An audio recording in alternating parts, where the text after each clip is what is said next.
Bonjour. Alors je me présente, je m'appelle Aurore. Moi c'est Thomas. Moi c'est Oriane. Donc nous sommes élèves en terminale SSI au lycée Édouard Branly, donc d'Amiens. Et nous allons vous présenter notre projet, à savoir un nettoyeur automatique de panneaux solaires.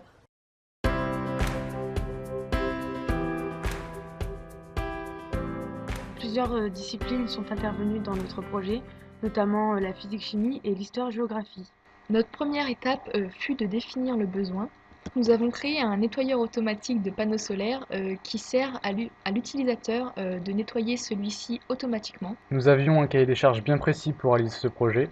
Dans un premier temps pour le déplacement latéral et vertical au niveau des vitesses, puis au niveau des temps d'utilisation de batterie et de charge. Dans un dernier temps, au niveau de la flexion, nous avions 10 mm de flèche maximale. La deuxième étape fut la conception préliminaire. Nous avons eu des idées de départ. Pour cela, nous avons dessiné différents schémas comme vous pouvez le voir.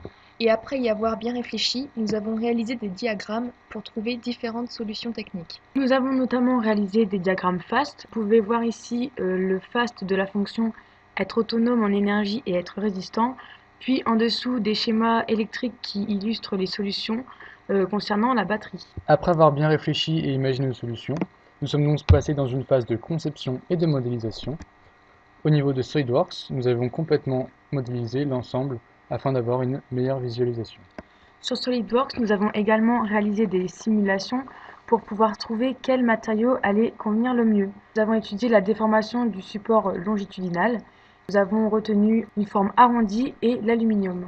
Une fois SolidWorks fini, nous sommes donc passés sur MATLAB pour avoir les différentes vitesses simulées et les niveaux des temps de batterie. Nous avons donc lancé la simulation et obtenu différents graphiques, donc la décharge de la batterie en pourcent, l'intensité en ampères ou encore la tension en volts. Nous avons également réalisé ce même genre de schéma concernant les vitesses des déplacements. Nous avons également réalisé différentes expériences. Comme nous l'avons vu précédemment, il nous fallait trouver les meilleurs matériaux. Nous avons réalisé des mesures de déformation avec des poids et un système comme vous pouvez le voir sur le schéma. Donc, nous avons également mesuré des vitesses réelles concernant le déplacement vertical et latéral. Pour cela, nous avons réalisé un pointage sur le logiciel Tracker. Une fois toutes ces valeurs acquises, que ce soit du réel, du cahier des charges ou du simulé, nous sommes donc passés dans une phase d'analyse. Donc vous pouvez voir ici les différents pourcentages d'écart. Nous sommes dans tous les cas inférieurs à 10%, même voire proche de 5% dans la majorité des cas.